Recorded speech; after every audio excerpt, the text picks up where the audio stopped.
everybody, welcome back to my channel, and if you are new here, I'm Mariana and I interview the brightest minds of physical therapy. So if you want to increase your knowledge, start right now by subscribing to the channel, clicking on the bell so you don't miss anything, give us a thumbs up and share with your friends. Today, our guest is Greg Lynch and he is going to talk about the use of the McKenzie method in high-performance sports. Greg has 30 years of experience as a physical therapist and is a McKenzie diplomat since 1994.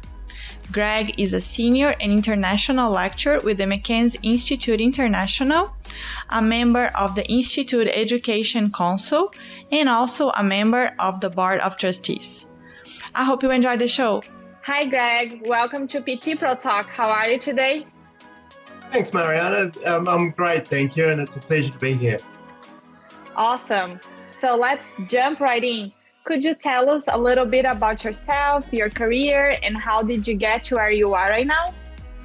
Sure. So I'm a physiotherapist based in New Zealand, and I graduated in 1991, so 30 years now as a physiotherapist in New Zealand. I initially worked on a chronic low back pain project for the first couple of years when I graduated with the McKenzie Institute, and it was looking at patients that were on our workers' compensation scheme that had been off work for a minimum of 3 months, and on average they'd been off work for about 2 years. So I worked as a junior physiotherapist on this chronic back pain project, and then when that research project finished, I went into private practice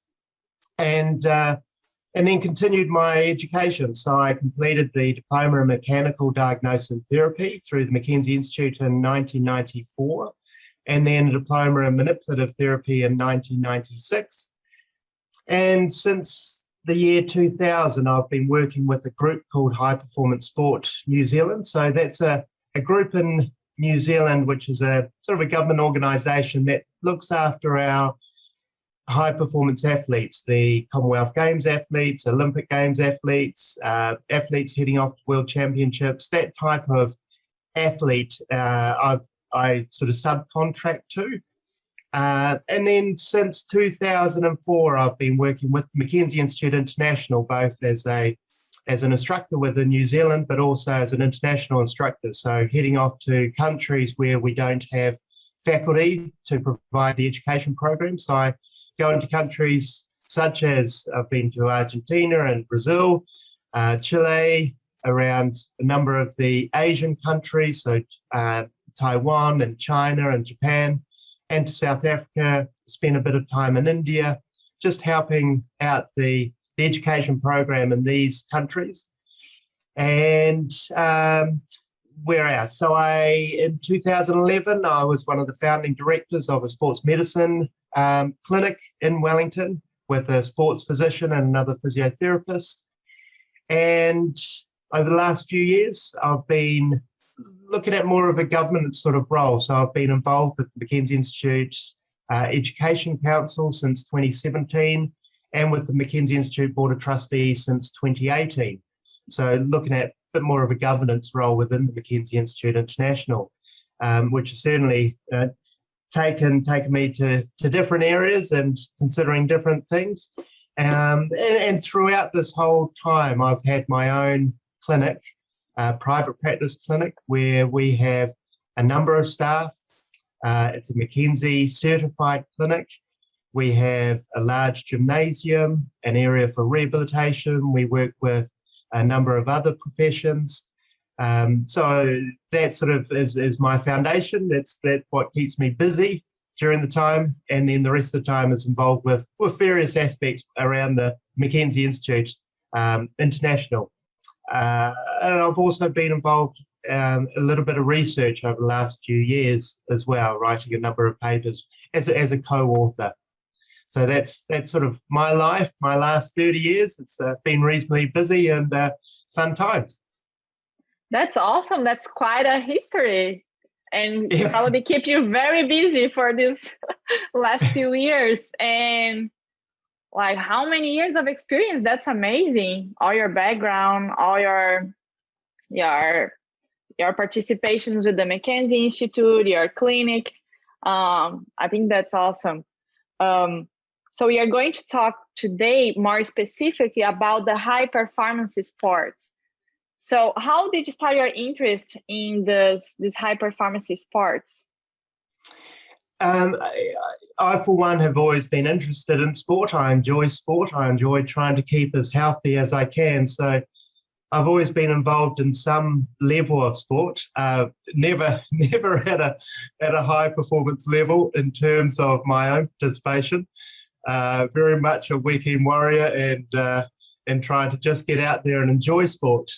But actually, my involvement really started from the sidelines. So my son was heavily involved in swimming, and so I used to go along to his swimming lessons, and he became a good, competent swimmer. And so I would speak with other parents and coaches and other swimmers, and slowly got involved with treating and managing some of these swimmers who would then progress as they got older and more talented. And just my involvement with these swimmers and with their coaches and seeing them develop, I got more involved with that particular sport, which then opened up the doors to other sports. And then with my involvement with the group High Performance Sport New Zealand, that allowed me to see other athletes, individuals as well as athletes within teams. And it just sort of grew over time. So a lot of it was spent initially just literally on the sideline or on the side of the pool deck, and then just grew from there. And as I say, just doors got opened, and I started seeing other athletes and got involved with other sports. So it sort of was a real progression over a number of years. And so I'm curious to ask you, with all your background and your experience, so how do you manage these athletes? Like, do you combine different techniques? How do you see the use of McKenzie with these athletes and manual therapy? So how do you approach this type of high performance athletes? Right. So yeah, my foundation is certainly the McKenzie method, mechanical diagnosis and therapy, and that really is my foundation in terms of assessment and in terms of management. And what I've found over the years is that the principles behind the McKenzie method fit really nicely into management of active people, of athletes, whether that's the weekend warrior right through to the high performance athlete. Because I think if we look at the McKenzie method, it is, we talk about force progressions, so we talk about self-management, patient-generated forces, but we also talk about the use of clinician overpressure, mobilization, and manipulation. So it has those progressions in terms of manual therapy as required.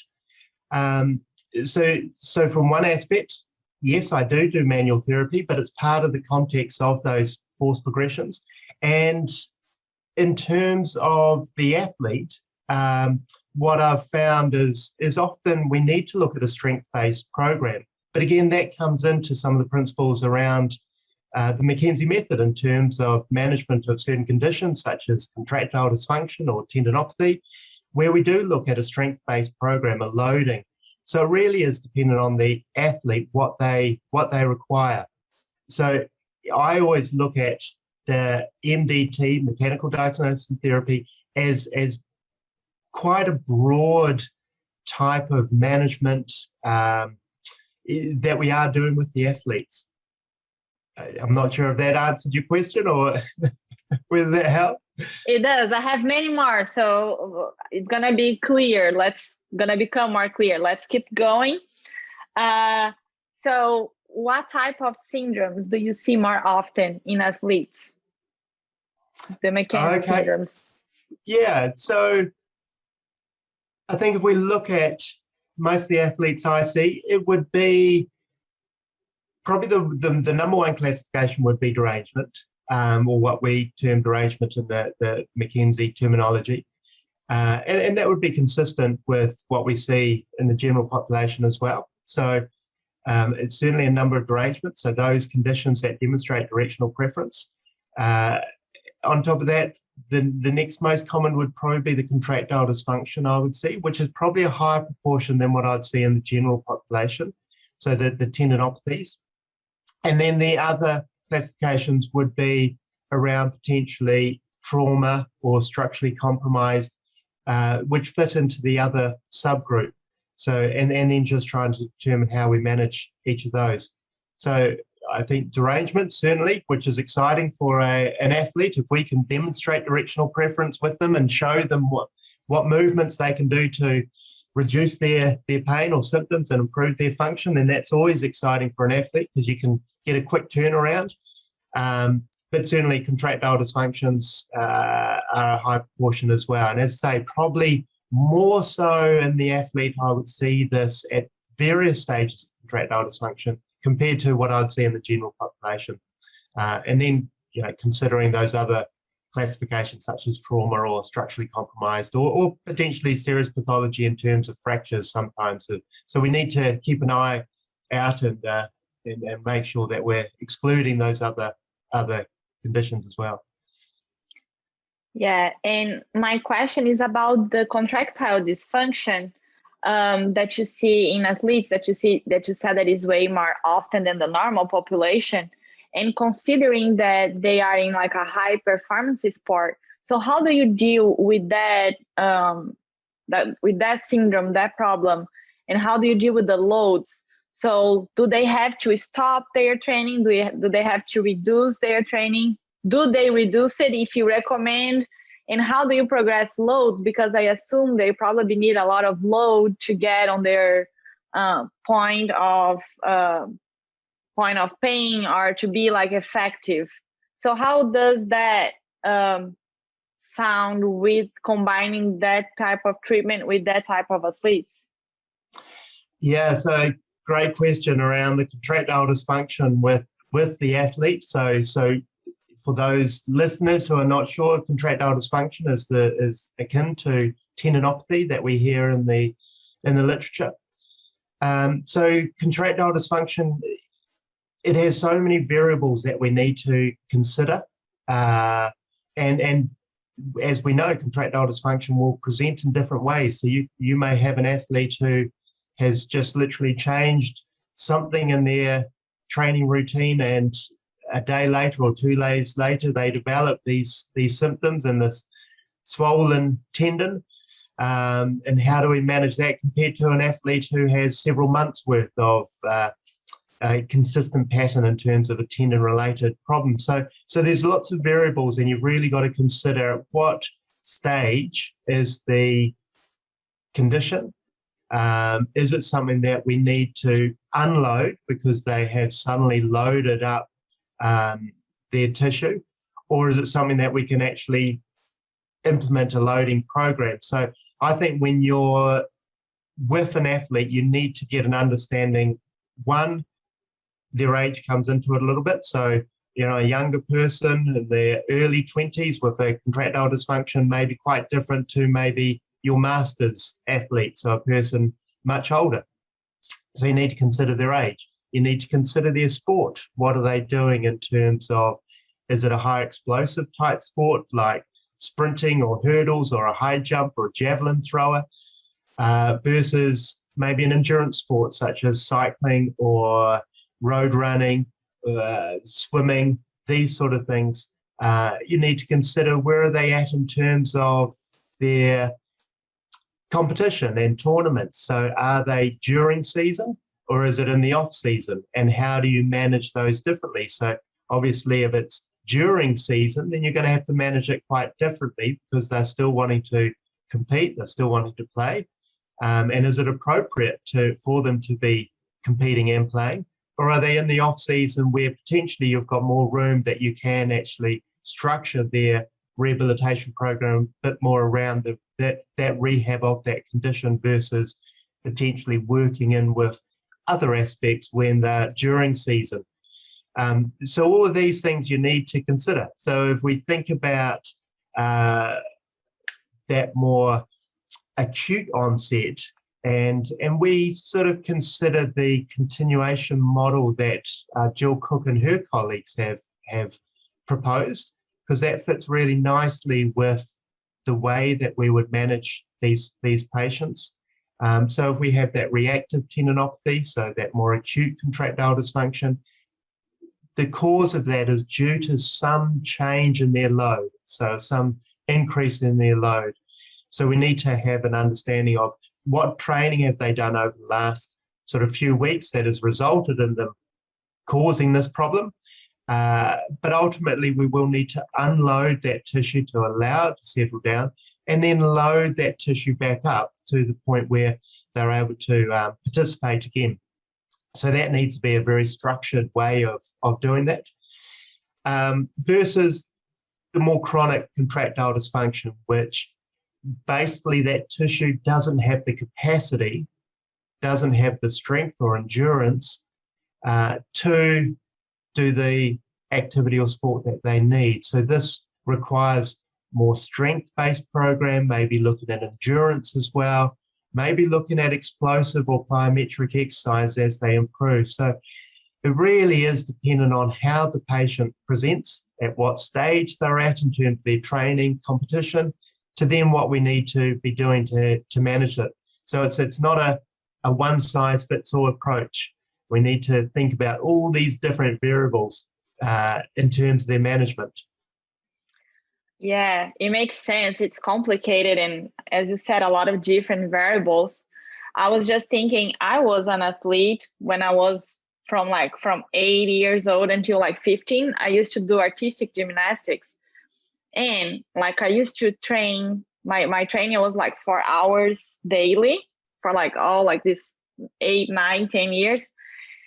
And that was the reason why I wanted to be a physical therapist, because I went to PT before and after my practices, and I was always injured. And that's what that got my attention and curiosity about physical therapy, because they would do like some analgesic stuff, and I would go training, and you had to do that splits with your legs like 180 degrees.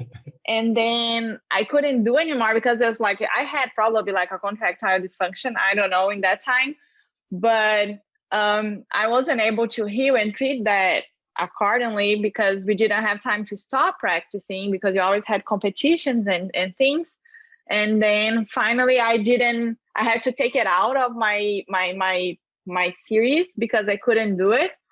And until this day, it's still like I feel that the tissues is still restricted. So that was, I was wondering, like in that case, is that you have to do it because you need the points and you are in a competitive level. So then what do you do? Like that's hard, because if you stop the load and then you cannot practice and you don't have time because you gotta be, it's just very conflicting. So that was like the reason of my question, to try to understand, because back there, I mean, I was 8, 9, 10 years old. I had no idea what's going on. I just followed the orders and end up having a bunch of injuries. So it's just interesting to hear this point of view, and how do you deal with these different types of cycles of training and competitions, and what you do in each one. So I think that's very interesting. Yeah, and I think, what you highlight is something that we often do here, and that's these athletes and general population with these contractile dysfunctions that just, it continues, and it comes and goes and continually waves around, and they struggle with this recurring nature, or this persistent nature with this complaint. And I think that's where you need to be considering the classification. So we've got this contractile dysfunction, but that's a very tissue-based approach. You need to be considering the athlete as a whole, and what are they doing in terms of where are they at the moment? What are they wanting to do? So are they wanting to compete, or have they got a tournament coming up? And you need to also talk to their coach. There may be their strength and conditioning trainer, maybe their parents if they are younger athletes, and really looking at that bigger picture, that broader picture of what are they like at the moment and where are they heading, but also how they got to this problem. And we know that contractile dysfunction is not necessarily something that you can turn around quickly. Certainly that reactive tendon, it may be something that responds well to appropriate unloading of the tissue and then graduated loading back up. So the reactive tendon, that more acute contractile dysfunction, yes, you may be able to turn that around quickly and try to prevent future episodes by just giving the coach and the athlete a bit more of an understanding of why they have developed this and how do we prevent that in the future. But those patients who have more chronic or persistent contractile dysfunction, we need to be realistic in terms of the timeframes that we're looking at. And I think a lot of the problem that we see with physiotherapists or with the sports medicine fraternity is that we try and do these quick fixes, or we try and do these special gadgets or injections to try and change things around quicker, whereas we know we've seen changes in that tissue. It's going to take time to remodel, for want of a better word, or build the capacity of that tissue back up to a point where they can function at the level they need to. And that takes time. That takes weeks, if not months. And some aspects you may be looking at 12 to 18 months. So it's how do you manage this with the patient and what's the appropriate level? It's certainly probably one of the hardest conditions to look at, but it's not something that you should only look at that tendon or that contractile element in isolation. You need to look at much, much more broader picture and what are they doing. Yeah, because when you are practicing, you're not isolating the tendon. So how you are going to ask this athlete to stop in doing activities that put load on that tissue specifically, if pretty much like everything they do, depending on the sport, of course, I'm thinking here about my experience, how I'm not going to load that tendon if everything that you're doing is so like high impact and it requires you to do like the full range of motion and explosion and flexibility. How do you make this athlete just stop loading that? It's very hard on the practical side of things to get them to stop. Yes, yeah. And then I think one of the main things with the athlete is very rarely would I say, right, you need to stop this activity. I think you need to work out what level of load they can tolerate and keep them at that level. But maybe we need to look at cross-training. Maybe it's someone who is a volleyball player and has developed a contractile dysfunction of knee extension, so maybe a patellar tendinopathy during the season. So maybe we need to avoid certain jumping type activities in terms of their training during the week. Maybe we can get them onto a bike or doing other activities where they're cross-training, get them onto things like the leg press or different regimes, so they're not doing that explosive action. So we're using sort of cross-training as opposed to saying, right, you need to stop that activity altogether. So I don't know any athlete who ever responds well to being told that they need to stop. We always look at alternatives. One of the main things that I've found with coaches and strength and conditioning trainers is if you give them the options about what this athlete can do, as opposed to always saying to them that they can't do this, then the response and the rapport that you build up with the athlete and the coaches is certainly much better. Yeah, so it's giving them options. Absolutely. And I think it depends a lot on the coaches, because at some point I had coaches that they were not so aware of these problems or worry about it. I had 3 lower back stress fractures when I was like 9 years old, 10 years old, because of repetitive training. And then after that with another coach, at some point when I was 14, I was like super injured, like about to stop because of all many problems. And then their approach was different, and I did exactly that. Just strengthening program, some like aerobics on the bike, and just trying to stay like strong. And then I went to compete. It was much better than like just keep repeating the same things and getting injury.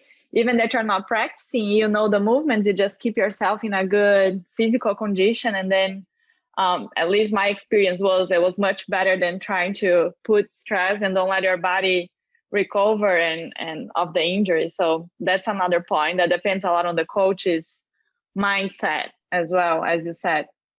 Yeah, indeed. And I think it's really important. So often I'll have, if I've got an athlete who comes to me who has had recurring injuries, then I think it's really important that you bring in their broader team, so that the coach, maybe parents if it's a younger athlete, and really demonstrating to them or showing to them where the athlete is and what the issues around the athlete is in terms of potentially strength or flexibility, in terms of potentially the training regime that they're doing at the moment, how it may be inappropriate, and sitting down with them and working out a plan with them.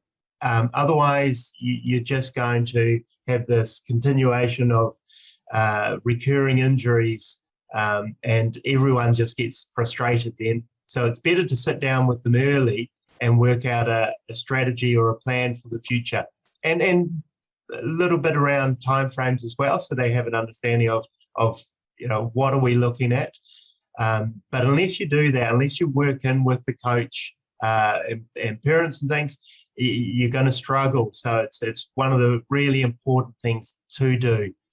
You're working with the athlete, but you're working with their whole team as well.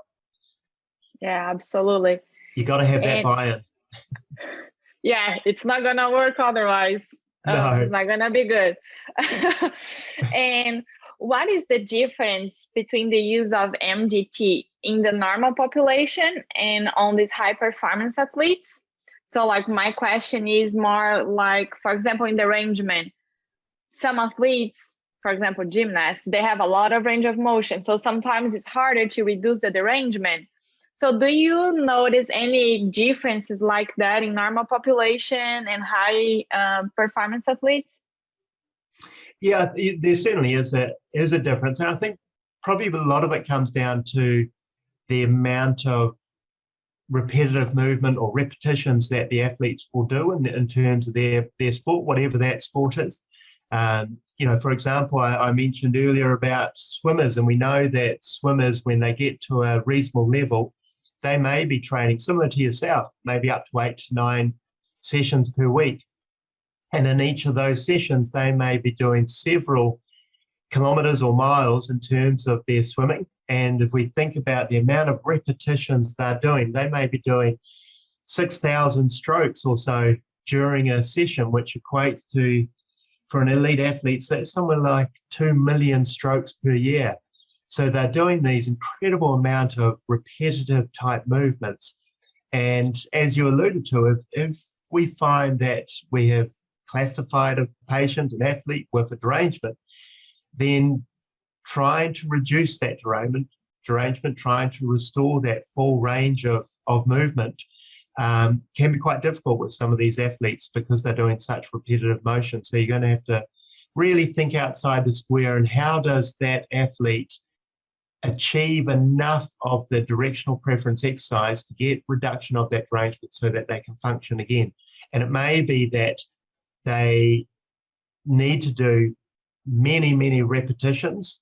Maybe it's pre-training, during training, post-training. Maybe they need to, if they are really flexible, like you've alluded to some of the gymnasts, then how do we achieve those end range movements that we know we need to do to reduce that derangement? So do we use other apparatus? Do we get them up onto steps if they're doing extension and lying and really trying to achieve that end range? So you really need to think outside the square in terms of that. How do we achieve that? But I think a lot of the time it is we're having to consider the amount of repetitions that the athlete does, either repetitions or the load that they're applying. and how can we manage that in terms of the context of their training and their sport. Yeah, absolutely. Because if they're doing 1,000 repetitions of the movement that makes them worse, it's not going to be 10 repetitions every 2 or 3 hours that are going to do the opposite, right? So no, indeed. We need to get away from that sort of dogmatic approach of 10 repetitions every 2 hours. We're certainly not going to see improvement there. Oh, and how do you see a traditional sports physio versus a McKenzie sports physio that I think it's not as common having physios that work with sports that have the McKenzie background, and I think it's very different from the traditional approach. So how do you see the use of one and other in your practice and your experience, and how do they possibly complement each other, or is something missing in one or in the other? Like, so how is your vision about that? Yeah, if we look at the traditional sports physiotherapy or sports medicine model, typically it is based around a pathoanatomical diagnosis. So the clinician is trying to find that diagnosis based around that pathoanatomical structure, what is causing the pain. Or they will become very reliant on imaging to try and work out what is causing the pain. So it's very much based on that, and that will then typically dictate how they manage that patient. So from an MDT perspective, a McKenzie method perspective, we're looking at more of a classification based and how do we classify that patient based around the symptomatic and mechanical response to repeated movements. Can we see changes in terms of their functional ability if we look at certain repeated movements? So it is very much more based on the classification and their response to movement and to load, as opposed to potentially a pathoanatomical diagnosis or imaging. Now, that's not saying that imaging is not important. It may be important, particularly if you've got someone who is classified as possibly structurally compromised. So are we looking at an irreducible meniscal type problem around a knee, or other conditions such as a bone stress reaction or a fracture or something like this? So certainly imaging is important at times, but I would say that traditionally there has been an overuse of imaging and an over-reliance on imaging to then guide that clinician in terms of management. And I think that we have issues with that. We know that imaging is not always a reliable source or means for us to guide the athlete or in our management. We know that there are many changes in terms of patients' X-rays or ultrasound or MRI that may not be relevant to the patient. We know that there are changes in structure in the asymptomatic population, so that when we see changes or pathology on imaging, how do we know whether that's relevant or not to that patient? And I think we've got to be careful about over-reliance on imaging and allowing imaging to guide our treatment. Whereas what we look at with the McKenzie method is more our management, our treatment is guided by the symptomatic and mechanical responses. And I think that's where we differ a lot. So again, that's not saying that I won't refer for imaging. I think imaging can be really important in certain contexts, but it's certainly not something that I would be referring every athlete to. And I do observe that athletes tend to get imaging much faster than the general population. You might have an athlete who injures themselves on a Saturday in sport, and they get an MRI on the Monday. Again, there may be reasons for that are very valid if we are looking at serious pathology, but I think a lot of the time it's not based around that. So I wouldn't look at imaging in terms of guiding my management in a lot of cases, because I think that has it can bias the clinician, and it also has issues in terms of how the athlete would see that imaging. So if they see changes on imaging, how does that affect them from a biopsychosocial perspective? How does it affect them in terms of those contextual factors where they're thinking, I have changes on imaging now, am I just going to get worse from here on in? I think it does have quite an impact on the way that they look at things. And the other thing that I would look at is much less reliance on passive treatment. So much less reliance on massage, certainly electrotherapy modalities, certainly things that may be in vogue. So things that appear to be quick fixes. So the use of kinesio tape, so K-tape, the use of dry needling, some of these passive treatments that I think gives the athletes a wrong impression of what's happening. So again, if we look at derangement, we know that to classify derangement, they've had to have a directional preference. So we know there's a certain movement that the athlete can do that will improve their symptoms, improve the mechanics, improve their function, return them to the activity that they can do. So we know that exercise alone for that person is going to be really beneficial to them.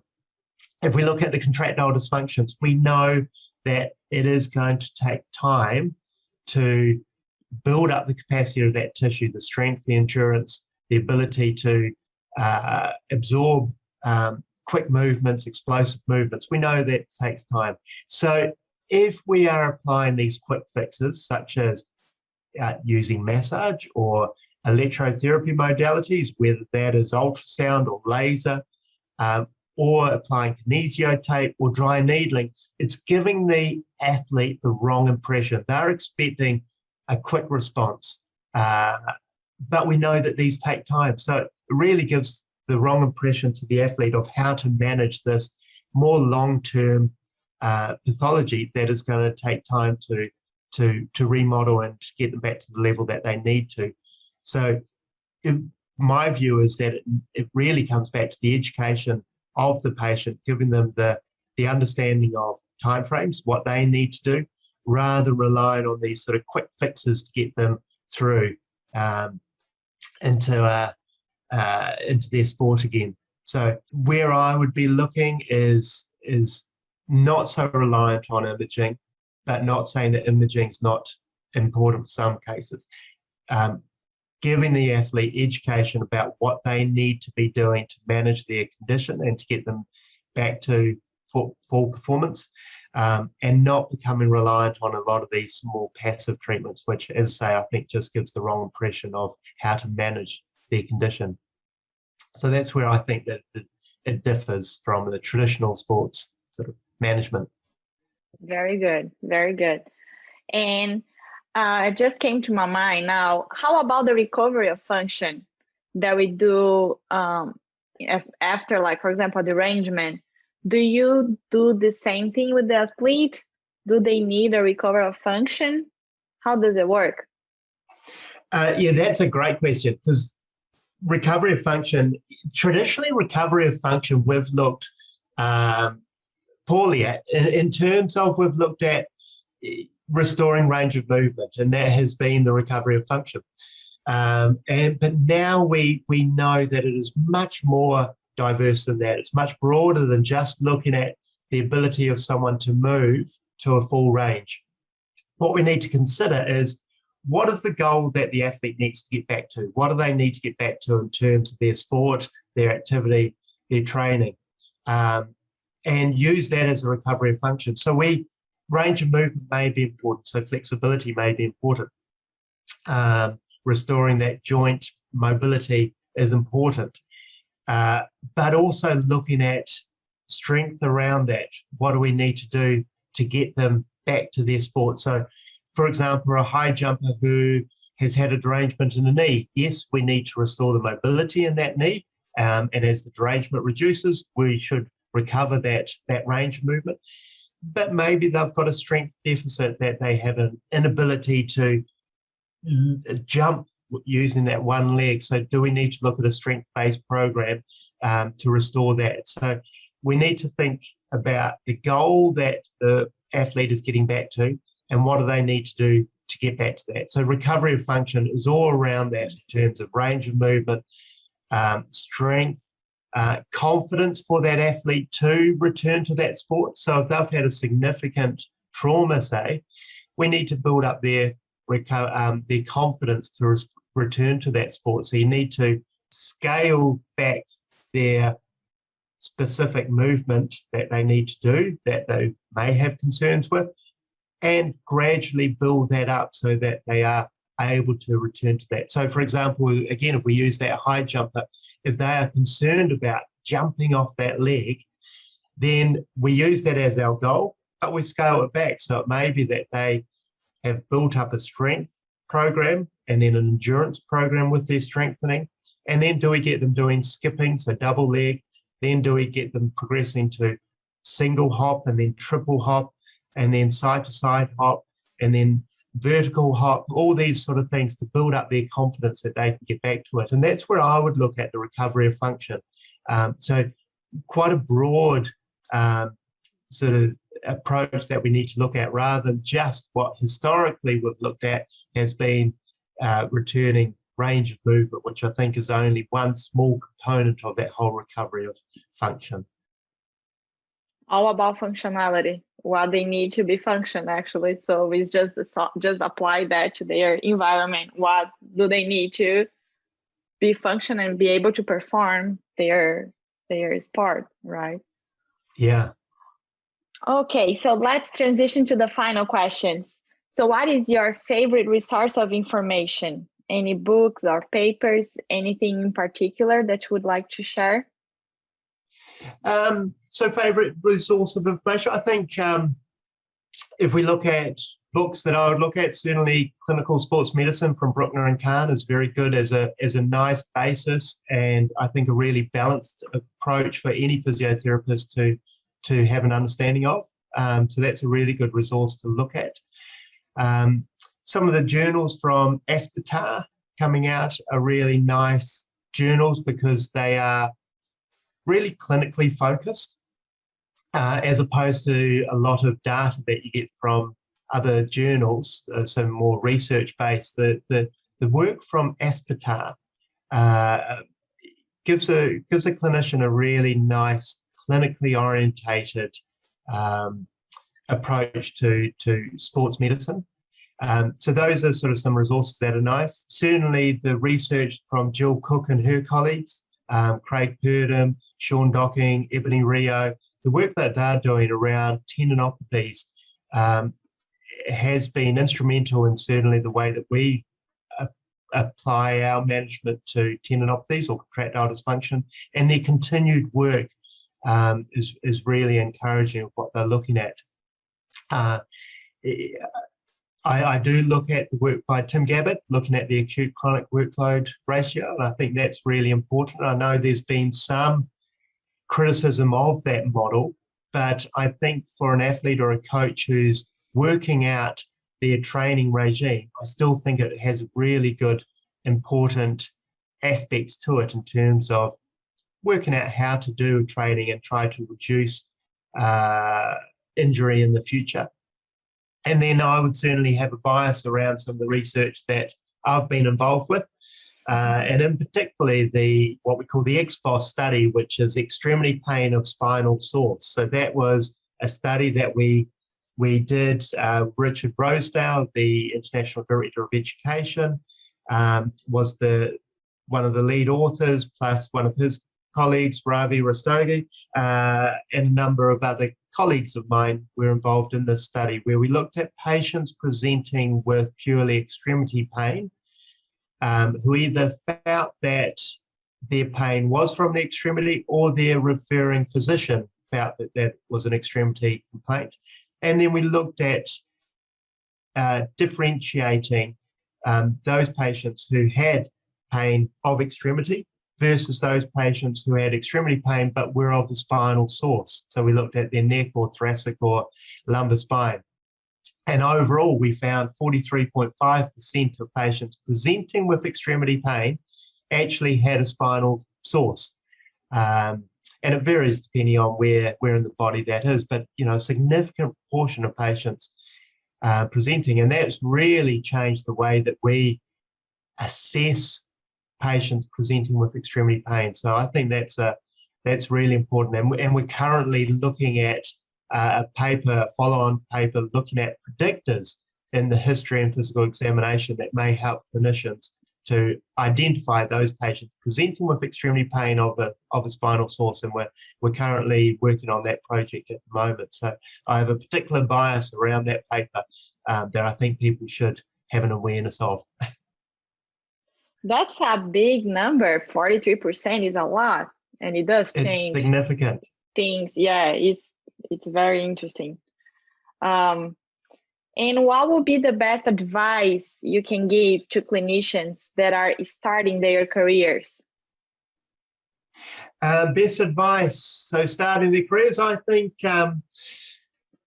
having a mentor that they can talk to about patients and sort of a sounding board as a mentor, so guiding them in terms of their management, their assessment, about their treatment of certain patients.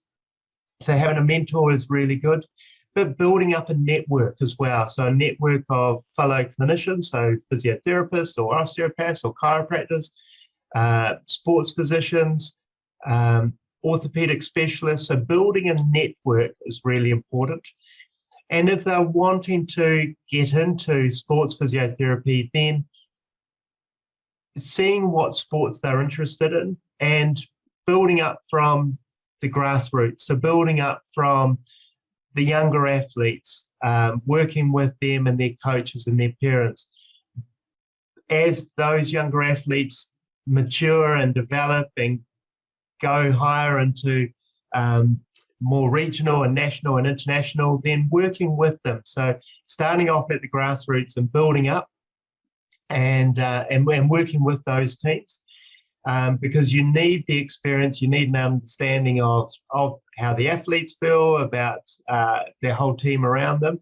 So looking at that.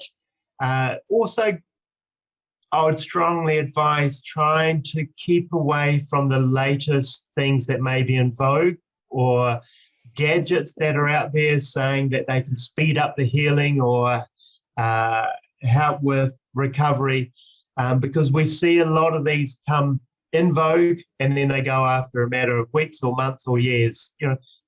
Be wary of things like kinesio tape or dry needling, some of these more passive modalities. Stick to the proven, which is exercise-based, and looking at that as opposed to some of these things that may be in vogue. And really continuing your education around it, so continuing to advance your skills. But as I say, just being wary about maybe what some people are saying. Stick to the proven as opposed to what may be in vogue at present would be my advice. So get a mentor, work on a network, and just be wary of some of the latest gadgets and things in vogue would be my advice. Awesome. And what personal qualities or abilities that you think are important to become a successful PT? Successful PT, I think one of the key elements of a successful physiotherapist is a person who has the ability to listen, an ability to listen to their patient rather than being the person who continually talks. So let the patient talk, listen to them, be an active listener rather than passive. Too often do we see in research, and this has been validated, and too often do I observe where clinicians are the ones that continually talk and don't allow the patient to tell their story, inform the clinician of what's happening. Too often, I think physiotherapists can be the dictators in terms of the consult. Let the patient be the person who talks the most. So ability to listen, I think, is really important. the ability to communicate with the patient and anyone around them is really important, and communicate at their level, not using a lot of medical lingo, terminology, being wary of being too invasive in terms of the terminology and language that you use, because I think a lot of the time we can scare patients around some of this. Having empathy and sympathy towards the patient about what they're going through and their journey that they're going through, and how does it impact them from what they're doing in terms of their sport or hobbies or work. How does it affect them in a much broader way, rather than just thinking about the condition that they're presenting with. And having really good clinical reasoning skills. So that's based around your history and your physical examination, and how does that guide you in terms of your management. So those are sort of the qualities that I think make a really good physical therapist. Yeah, and sometimes the language is, we are so used to think this way and talk this way, and we don't realize that we are talking Greek to the patient. So I think that's very important too. Yeah. Yes, so Greg, for the ones that want to know more about you or about your career or contact you, do you have any contact information that you can give us? Yeah, certainly. So if anyone did want to contact me or ask me any questions, then probably the easiest way is actually to look on the McKenzie Institute website. And as myself as a clinician, you'll find me there under the New Zealand branch. That's probably the easiest way to contact me, because that's something that will always be updated if anything else changes. And I'm more than happy to answer any questions or emails from clinicians about maybe management of athletes or anything along those lines. So more than happy to accept emails or correspondence. Awesome. Greg, thank you so much for taking the time to talk to me today and with our listeners. I really appreciate. I've been participating in many webinars from the McKenzie Institute with you. So I've been following you over these years, and it's my pleasure to have you here today. Thanks, Mariana. It's been wonderful to have this talk with you, and all the best. Thank you.